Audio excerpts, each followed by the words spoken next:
नमो तस्स भगवतो अरहतो सम्मा सम्बुद्धस्स। नमो तस्स भगवतो अरहतो सम्मा सम्बुद्धस्स।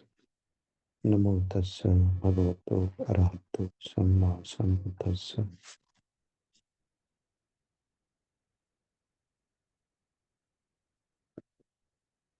भगवान बुद्धांचे बरेच उपदेश आहेत. त्यातले काही उपदेश आपण मुखोद्गत पाठ करणे खूप आवश्यक आहे. कारण वेळोवेळी ते आपल्याला मार्गदर्शन करत असतात. जसे की धम्मपद 1 मनोपुब्बं च मा धम्मा मनोसेठा मनोमया मनसा ते पदुत्थेन भाषति वा करोति वा ततो नाम दुःखमन्वेति चक्कं वहति पदं. याचा अर्थ असा आहे की मन श्रेष्ठ आहे, मन अग्रेसर असतं. जेव्हा दूषित मनाने कुठलंही कार्य केलं जातं तेव्हा दुःख आपल्या मागे असं लागतं. ज्याप्रमाणे बैलांच्या मागे बैलगाडीचं चाक. धम्मपद 2 मनोपुब्बं च मा धम्मा मनोसेठा मनोमया मनसा ते प्रसन्नेन भासति वा करोति वा ततो नाम सुखमन्वेति छाया नीतिमानी. याचा अर्थ असा होतो की ज्याप्रमाणे मन श्रेष्ठ आहे, मन अग्रेसर आहे आणि प्रसन्न मनाने कार्य केलं तर ज्याप्रमाणे सावली आपल्या मागे येत असते त्याप्रमाणे सुख आपल्या मागे येत असतं. कुटस्स लोकधम्मे चित्तं यस्य न कंपती अशोकं बिरजं खेमं एतं मंगलमुत्तमम्. कुटस्स म्हणजे स्पर्श करताना जेव्हा या लोकधम्म आपल्या चित्ताला स्पर्श करत असतात तेव्हा आपलं चित्त कंपित झालं नाही तर ते आपल्यासाठी मंगल आहे. एतादिशानि कत्वान सब्बत्तम पराजत्या सब्बत्त सोती गच्छन्ति ते तं मंगलमुत्तमम्. अशाप्रमाणे आपण सर्व उपाय आहेत आणि हे उपाय केले तर त्यामुळे सगळ्यांचं कल्याण होत असतं. या चरणाने सगळ्यांचं कल्याण होत असतं. तर हे नेहमी नेहमी आपण पाठ केले पाहिजे. नेहमी नेहमी त्याचं रिसाईट केले पाहिजे. जेणेकरून ते आपल्यासाठी मार्गदर्शक असतात, आपल्याला प्रोत्साहन देत असतात.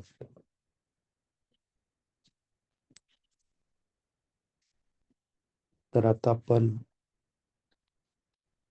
जे ध्यान करत आहोत त्या ध्यानामध्ये शीलपालन एक महत्वाचा विषय आहे. आणि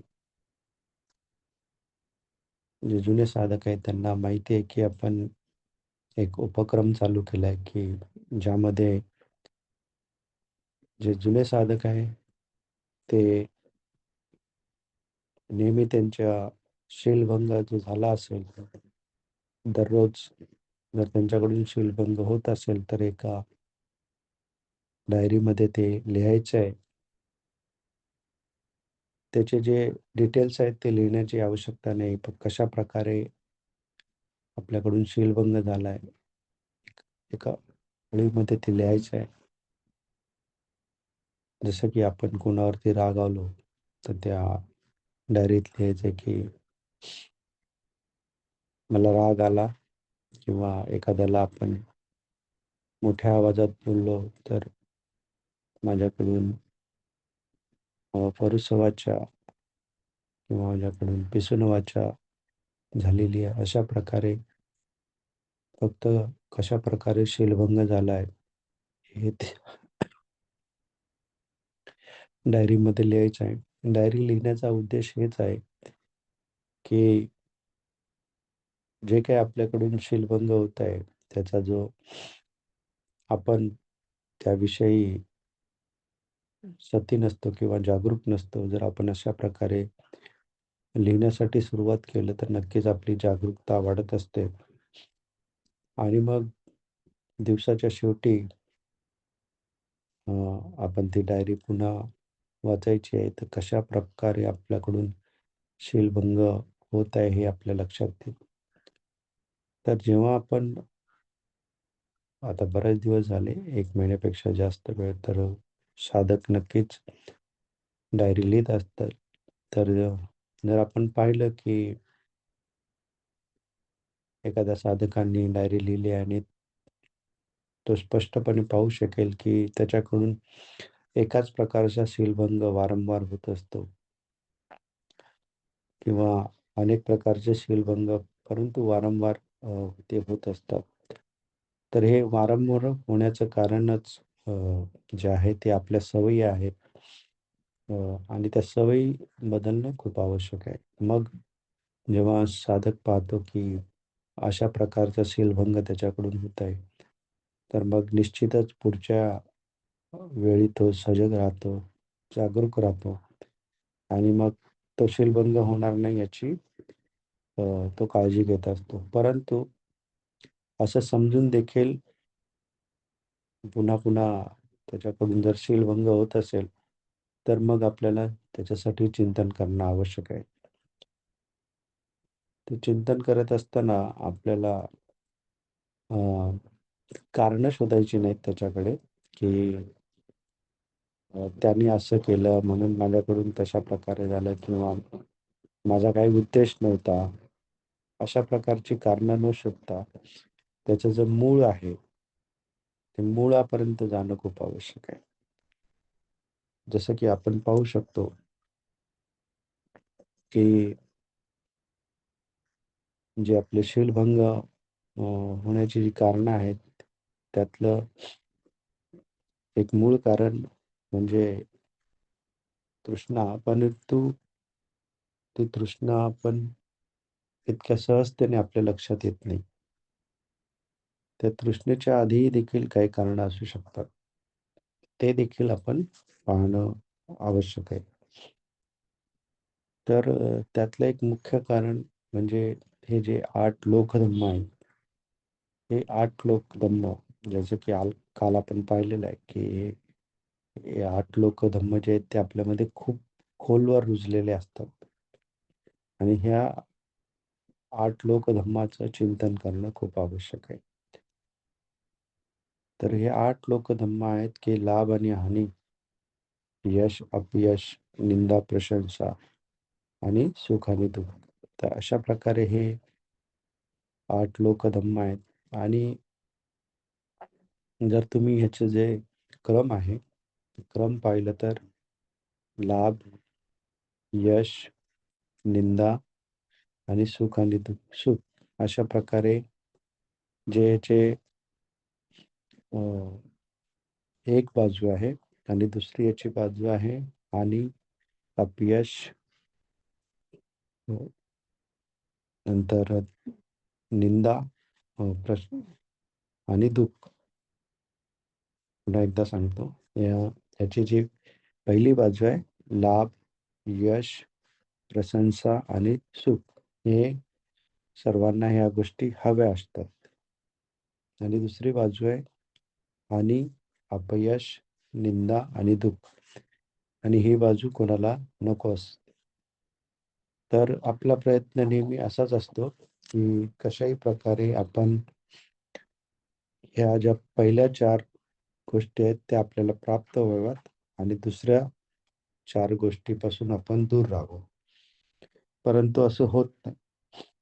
जेव्हा आपल्याला लाभाची अपेक्षा होते, अपेक्षा असते, तेव्हा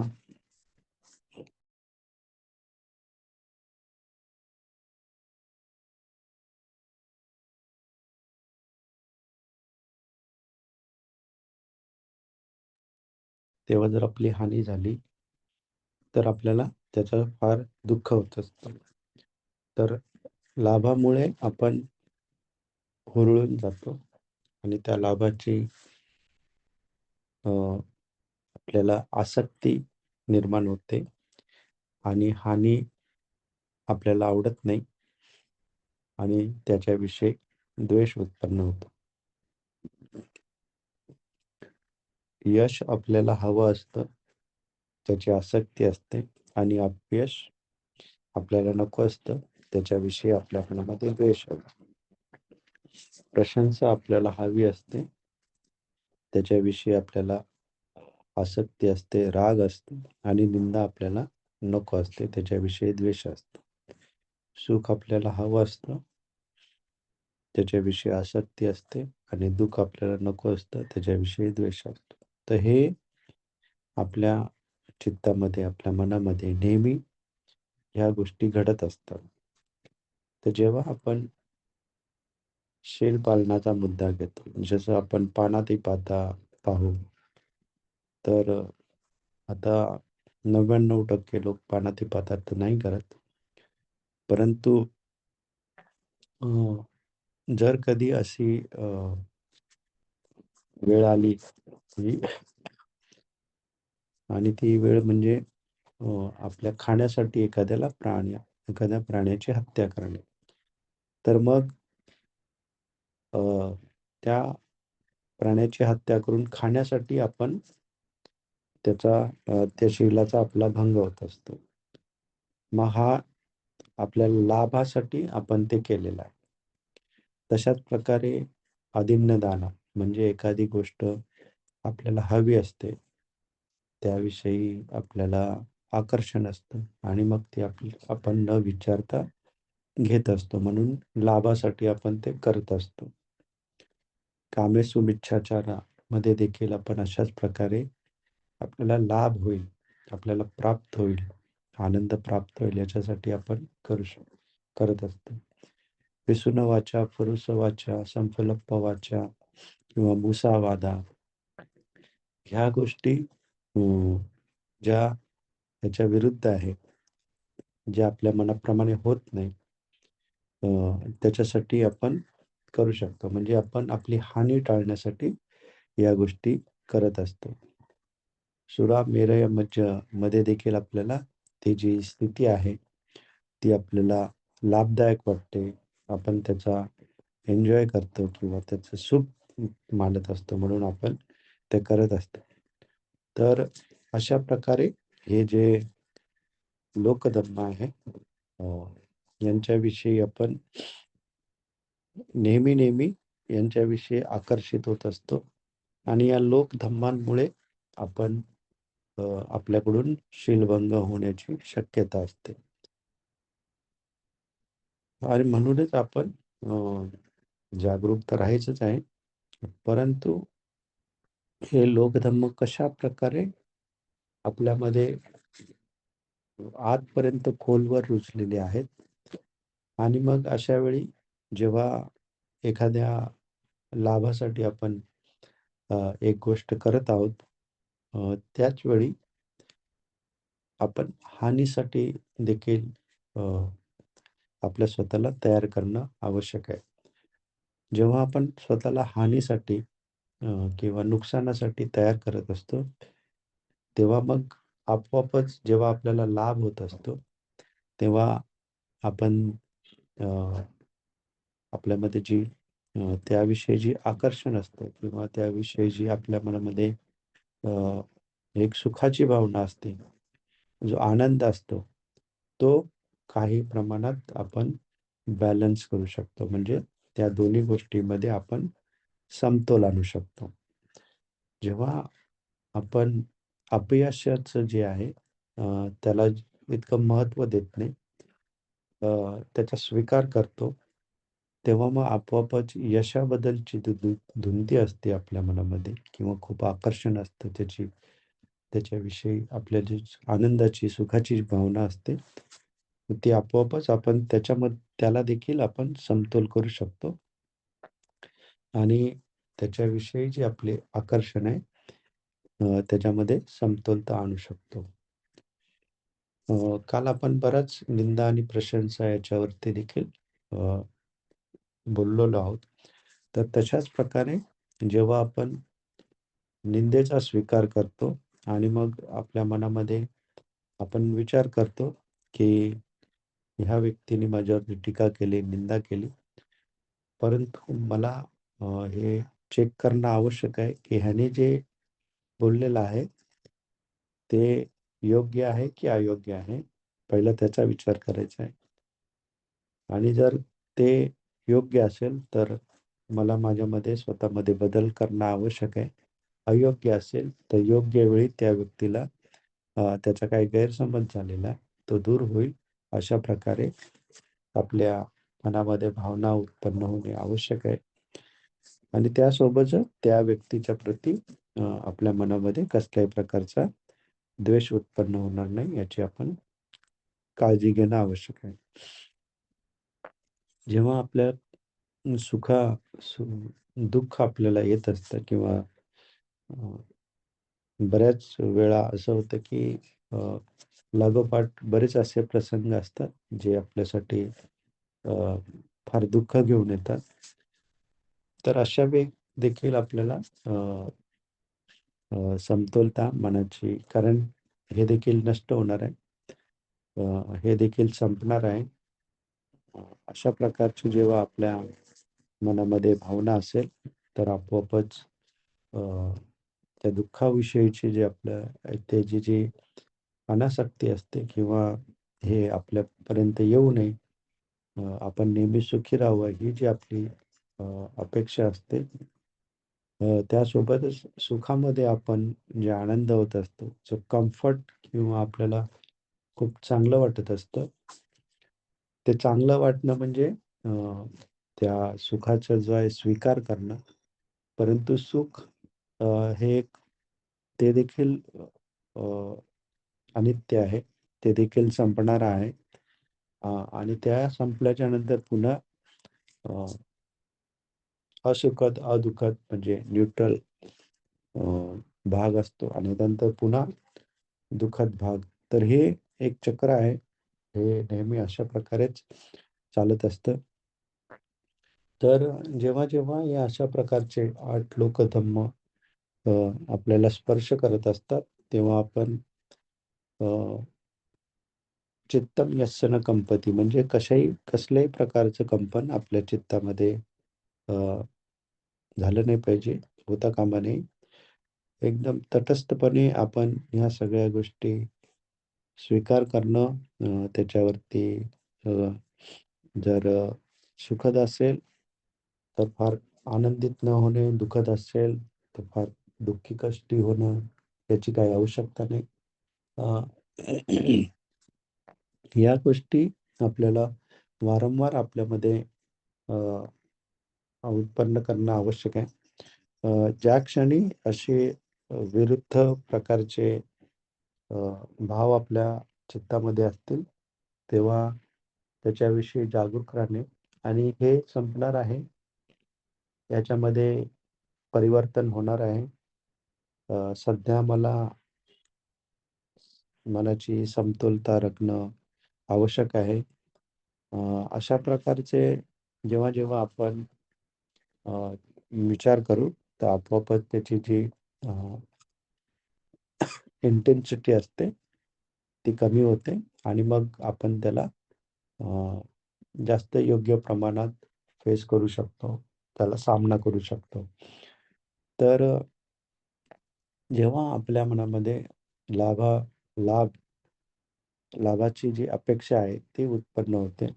परंतु त्या लाभ जेव्हा अशी प्रकारची अपेक्षा उत्पन्न होते, तेव्हा आपण अ, अशा प्रकारचा लाभ जर आपल्याला नाही झाला आणि हानी झाली, तर कशाप्रकारे आपण त्या हानीमुळे आपल्याला दुःख होईल, अ, असा जर आपल्या मनामध्ये विचार आला, तर मग निश्चितच आपल्याकडून तो शीलभंगाचा जो विषय आहे, तो होणार नाही. अ, जसं एखाद्या प्राण्याची आपण हत्या करणार आहोत खाण्यासाठी. परंतु आपण जर असा विचार केला, की कुणी अ, खाण्यासाठी माझी हत्या केली, तर मला कसं वाटेल? तर अशा प्रकारे जेव्हा आपण स्वतःला त्या अ, परिस्थितीमध्ये स्वतःला किंवा स्वतःविषयी किंवा आपल्या अ, प्रिय व्यक्तींविषयी अ, स्वतः त्या परिस्थितीमध्ये जेव्हा स्वतःला ठेवू आणि असा विचार करू, मग आपोआपच आपल्यामध्ये जो लोभ उत्पन्न झालाय, तो लोभ नष्ट होईल आणि आपल्याकडून तो शीलभंग होणार नाही. एक उदाहरण म्हणून अ, मी अशा प्रकारचं उदाहरण दिलेलं आहे, परंतु असं काही नेहमी होत नाही. जेव्हा पिसुन वाचा फरुस वाचा संपलप्प वाचा किंवा मुसावादा होत आहे, तेव्हा देखील आपण अ, अशाच प्रकारे अ, विचार करायचा आहे, की याच्या विरुद्ध जेव्हा असेल, जेव्हा हीच वेळ माझ्यावरती येईल, माझ्याकडून एखादी चुकीची कृती घडली असेल आणि मग तेव्हा समोरचा जर माझ्यावरती अ, अ, ओरडेल किंवा रागावून बोलेल, तेव्हा मला चांगलं वाटेल का वाईट वाटेल? अशा प्रकारचा विचार आपल्या मनामध्ये येणं आवश्यक आहे. आणि जर मला चांगलं वाटणार नाही, तर मी त्या व्यक्तीला मोठ्या आवाजात बोलून त्याचं मन दुखावण्यापेक्षा किंवा त्याला अ, वाईट वाटण्यापेक्षा मी त्याला योग्य प्रकारे समजावून सांगेन आणि कशाप्रकारे ह्या गोष्टीची पुनरावृत्ती होणार नाही, याची दक्षता तो पुढच्या वेळी घेईल.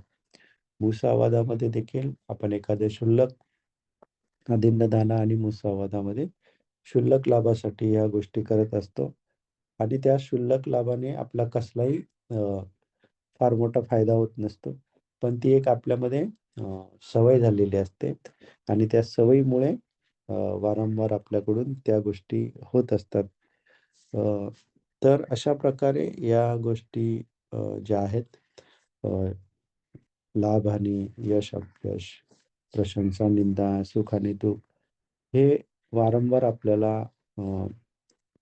चुकीच्या मार्गावरती अ, प्रत्येक वेळीच नाही पण बऱ्याचदा चुकीच्या मार्गावरती घेऊन जात असतात. आपल्या चित्तातील जे क्रेव्हिंग आहे, म्हणजे तृष्णा आहे, तिला हलवत असतात, तिला जागृत करत असतात. अ, आपल्या मनामधील जो द्वेष आहे त्याला अ, उत्पन्न करत असतात. तर हे जे बेसिक आहे, अ, मूळ आहे, हे 8 लोकधर्म.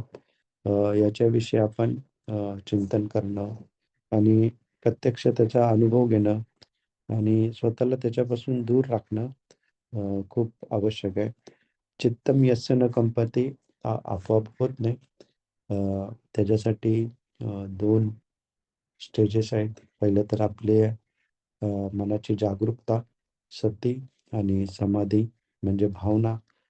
अ, जशी-जशी आपली सती वाढेल, आपण जागरूक आहोत, तसं-तसं आपण त्यांना पाहू आणि समाधीच्या ध्यान आपण करत आहोत. समाधी ध्यानाने समाधी प्राप्त झाल्याच्या नंतर आपोआपच अ, चौथ्या ध्यानामध्ये आपल्यामध्ये उपेक्षा निर्माण होते आणि जेव्हा ही उपेक्षा निर्माण होते, तेव्हा आपण जे पॉझिटिव्ह आस्पेक्ट्स आहेत, जसे की लाभ, यश, प्रशंसा आणि सुख याच्यापासून आपण अ, अ, विरक्त होत असतो. अ, परंतु ते देखील साधनेने, सरावाने आपण अ, अं, प्राप्त करू शकतो. तर अशा प्रकारे समाधीने आपण अ, जे लाभ, यश, प्रशंसा आणि सुख याच्यापासून विरक्त होऊ शकतो. परंतु जे हानी आहे, अपयश आहे, निंदा आहे, दुःख आहे, अ, हे याच्यापासून समतोल राहण्यासाठी आपल्याला वारंवार प्रयत्न करणं. वारंवार प्रयत्न कशाप्रकारे? की जागरूकता ठेवणे, त्याच्याविषयीचा जो अ, हानी आहे आपल्याला जे दुःख उत्पन्न होणार आहे, त्याच्याविषयी जागरूक राहणे आणि ते देखील संपणार आहे. ते देखील अ, नित्य नाही आहे, अशा प्रकारचा विचार करणं आणि अशा प्रकारच्याच परिस्थितीमध्ये मला कसं वाटेल, मी कसं दुःख माझ्यासाठी उत्पन्न होईल. असा जेव्हा आपण विचार करू, तर हे जे नकारार्थी ज्या गोष्टी लोकधर्म आहे, त्याच्यापासून आपण विरक्त राहू. तर शील पालनासाठी अ, अशा प्रकारे आपण चिंतन केलं तर आपोआपच आपल्याकडून शीलभंग होणार नाही. आपल्या ज्या सवयी आहेत शीलभंग होण्याच्या, त्या हळू-हळू कमी होतील. काही-काही गोष्टी एकदम अ, जात नाहीत, कारण आपल्या त्या जुन्या अंगवळणी पडलेल्या सवयी असतात. त्याच्यासाठी वेळ देणं देखील आवश्यक आहे. अ, जसं की आपण सर्रास लहान मुलांना किंवा आपल्या कलीगला सर्रासपणे खोटं बोलत असतो. त्याच्यामध्ये कसल्याही प्रकारची लाभाची अपेक्षा नसते. परंतु ती सवय आपल्या अंगवळणी पडलेली असते. तर वारंवार आपण जागरूक राहिलो, की आपोआपच ती सवयीपासून आपण दूर राहू आणि आपल्याकडून शीलभंग होणार नाही. तर अशा प्रकारे साधक वेळोवेळी आपल्या शीलांप्रती जागरूक, समाधीप्रती जागरूक, सती राहायचं आहे आणि वारंवार अ, प्रत्येक क्षणाला आपल्या श्वासावरती राहायचं आहे. श्वासावरती राहणं म्हणजे अ, जे आपल्या मनामध्ये विचार येतात, ते विचार आपल्याला वाहवत घेऊन जातात आणि ते जे वाहनं असतं किंवा त्या विचारांमध्ये गढून जाणं आहे, त्याच्यामध्ये अ, विकारांना, लोकधर्मांना जागा मिळते आणि मग ते आपल्यावरती प्रकट होत असतात. आपल्या चित्तामध्ये, आपल्या शरीरामध्ये प्रकट होत असतात. तर जर त्यांना प्रकट होण्यासाठी आपली सती जागरूकता इतकी पुष्ट असली पाहिजे, की त्यांना प्रकट होण्यासाठी जागा भेटली नाही पाहिजे आणि प्रत्येक क्षणी अशी सजगता जेव्हा असेल, अ, तुम्ही सजग राहाल आणि माझ्यामध्ये हा द्वेष उत्पन्न झालाय, माझ्यामध्ये आसक्ती उत्पन्न झाली. तेव्हा अशा प्रकारे आपण सजग राहू, तर आपोआपच हे जे अ, विकार आहेत किंवा हे जे लोकधर्म आहेत, हे आपल्यावरती अ, कार्य करू शकणार नाहीत, आपल्यावरती प्रभाव टाकू शकणार नाहीत. तर साधकांनी अशा प्रकारे अ, जागरूक राहून जे शील आहे आपले, ते शीलभंग होणार नाहीत, याची काळजी घेणं आवश्यक आहे. कारण हे शील आधार आहे समाधीचा. जोपर्यंत आपला आधार बेस जो आहे, तो पक्का होत नाही, तोपर्यंत समाधी आपली पुष्ट होऊ शकत नाही. जी बेसिक समाधी प्राप्त होते, त्यांनी शील पालन करायचं आहे. पुन्हा जे शील पालन आपण जेवढं स्ट्राँग करू, त्यांनी आपली समाधी आणखीन पुष्ट होणार आहे. तर शील आणि समाधी अ, एकमेकांवरती अवलंबून आहे आणि त्यानंतर समाधीने जी प्रज्ञा उत्पन्न होईल, त्याने पुन्हा आपले शील आणखीन पक्के होतील. पुन्हा आपली समाधी आणखीन स्ट्राँग होईल. पुन्हा आपली प्रज्ञा आणखीन विकसित होईल. तर हे राउंड राउंड सर्कल आहे. तर शील, समाधी, प्रज्ञेचं राउंड राउंड सर्कल आहे, जे अव्याहतपणे सुरू असतं. त्याचप्रमाणे हे संसाराचं पण चक्र, आसक्ती, जन्म अशा प्रकारे पुन्हा-पुन्हा भव सुरू असतं. तर हे जे भवाचं जे चक्र आहे, ते थांबवण्यासाठी शील, समाधी, प्रज्ञेचं चक्र आपल्याला जोराजोरात फिरवायचं आहे. तर अशा प्रकारे शील, समाधी, प्रज्ञेचं जे चक्र आहे, ते आपण जोराजोरात फिरवून अ, आपला जो निब्बाणाचा मार्ग आहे, तो प्रशस्त करायचा आहे आणि सर्वांना निब्बाण प्राप्त हो, अशा प्रकारची सदिच्छा व्यक्त करून आजचं हे छोटंसं विषय इथे संपत आहे. साधू, साधू, साधू.